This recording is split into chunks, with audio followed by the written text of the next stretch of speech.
skiing, still playing through it. So what? How's the ankle over skiing, still playing through that it is today? Oh, it's fine. I mean, stuff happens. Just anytime, obviously, with me and ankles, kind of a little different kind of conversation, but I'm feeling good, ready for Sunday.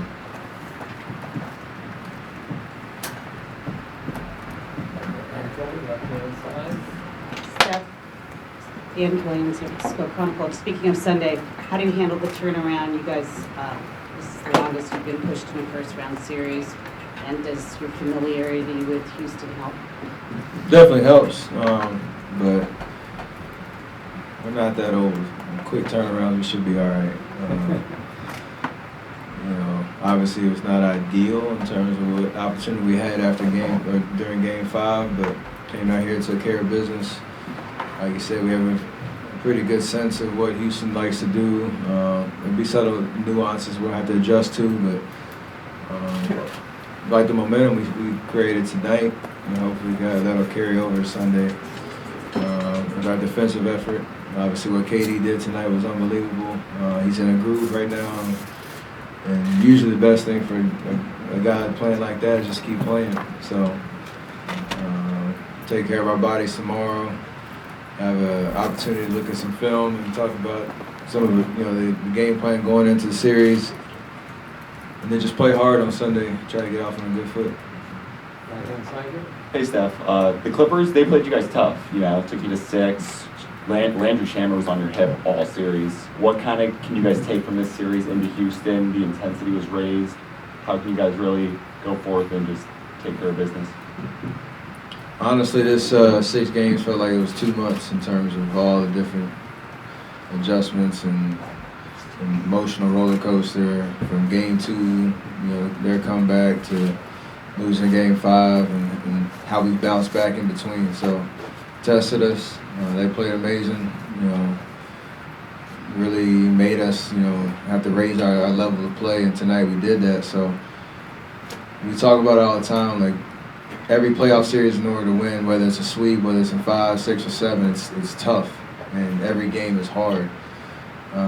And we needed that test, to understand what it's going to be like the rest of the way. So I like the way that we responded when it was necessary. And for us, the biggest lesson is obviously try to take care of home court better than we have. And our defense usually wins games for us. Games 2 and 5, we were terrible on the defensive end and we lost. The rest of them we were solid and made them work and we won. So it's pretty simple at that point. Front row, left hand side. Hey Steph, Chris, Fantasy Sports Game. You mentioned defense being key.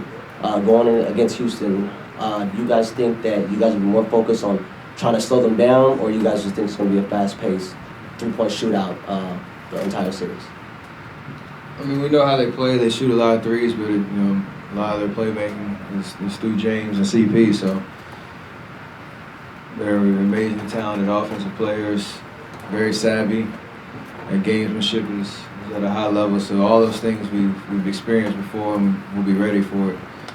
At the end of the day, you got to make them work, make them take tough shots, whether they make or miss.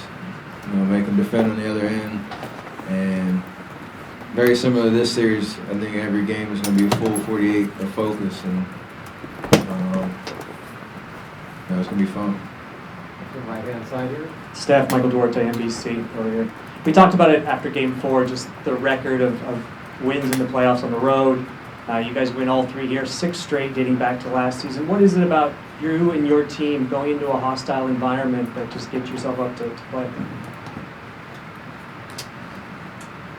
I think we just thrive in those situations in terms of understanding, we have the talent and the experience and the composure to play on the road. And at the end of the day, that atmosphere we kind of live for. It's weird the way that we played in this series, home versus away, but at the end of the day, we did what we needed to do. So we want to play better at home, continue the level of play that we do on the road, and from there, and set ourselves up for success in this next round. So I don't know. That's my best answer for it. Right-hand side, Garrett, standing. Hey, Kareth Burke, NBC Sports Bay Area. It looked like the communication was really good tonight, even to a degree where you guys were hyping each other up. I think it was at halftime that you and KD were talking. Do you remember what you said to him when he had those 38 points, and just how were you guys like cohesive tonight and communicating? I think just hammering down on what our intentions and were coming into this game. Knowing how well K's been playing, trying to get him in spots that he can, take advantage of their defense in certain matchups. But the pace that we were playing and kind of the balance of everybody getting involved. He was dominant all night, but when he didn't have the ball in his hands, I was coming off pick and rolls. Draymond was making plays. Clay was a threat. Andre was finishing at the rim, and then that all was kind of sparked by our defensive effort and being on the same page. So at the end of the day, body language was great, energy was great from the start, and we got out of our own way a little bit, and that was a key of for our success tonight. And it's fun, so you got to hype each other up for sure. Second row, left-hand side. Hey, Steph, over here. How do you feel personally about the strategy of guarding Harden strictly to his left? We've seen the Jazz do it, we've seen the Bucks do it. How do you feel about that strategy? I'm not sure. It's not how we play traditionally, but he's had an unbelievable year, so everybody's trying everything at this point. But for us, we have solid defensive principles that we rely on and had some success last year in the playoffs, but again, everything's on the table in terms of just winning a playoff series against that team, no matter what it takes. So we'll talk about all that stuff tomorrow. At the end of the day, for us, it's just about being physical, having great energy, being on the same page, all 5 guys out there on the floor, and having confidence on that end of the floor. No matter, again, if he makes or misses, just try to make it tough on him. 2 more standing up in the back there. Hey, Steph, Cameron View for the LA News Observer. You and Chris Paul have interesting history together, pretty competitive battles that you've had. What is it about him that gets the best out of you or that brings the best out of you? He's an amazing player, and that's what amazing players do. They raise your level of play.